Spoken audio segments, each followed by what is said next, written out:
As we experience the political battle between Barack Obama and Hillary Clinton, the issue of race in America continually takes center stage. Sometimes the race issue is front and center, as with the comments of Reverend Jeremiah Wright, Obama's minister for many years. Generally, the response of white Americans was anger, disgust, and vicious attacks on Reverend Wright. White Americans rarely dealt with the historical content in which Reverend Wright's comments were made. They were incensed that a black American minister would speak disparagingly about America and its treatment of black Americans. Black Americans, on the other hand, could identify with much of what Reverend Wright had said, because many of them had felt the pain of injustice, discrimination, and racism.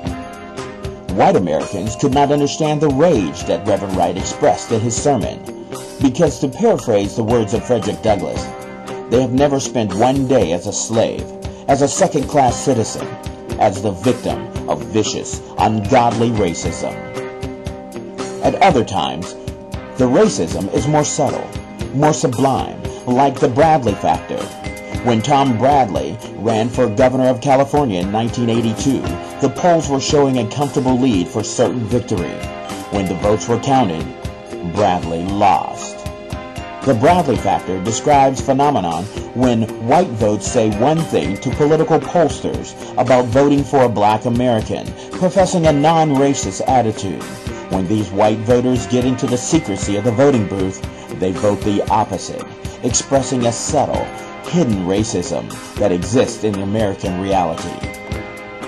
Many black Americans see the Clinton-Obama battle as a crucial test of the conscience and moral fiber of America.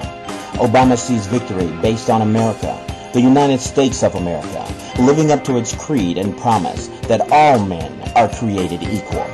In the imagery of Dr. Martin Luther King Jr. in his I Have a Dream speech, Obama is presenting the great check to America and expecting it to clear, paid in full.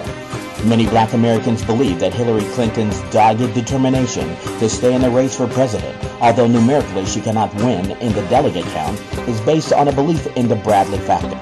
There's a strong belief in the black American community that Clinton's statement that she's the most electable, that she's the one who can win in the November 2008 presidential election, is a coded euphemistic way of saying that in the final analysis, white Americans will not vote for a black American man to lead this country.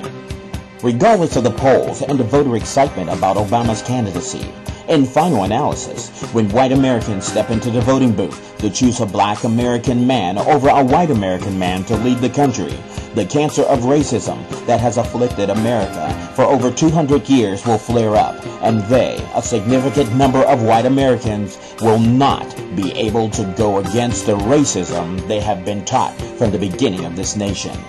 Black Americans fear that white Americans in the privacy of the voting booth, when their actions are between them and their God alone, will once again succumb to racist prejudice and vote for anyone but the black American man.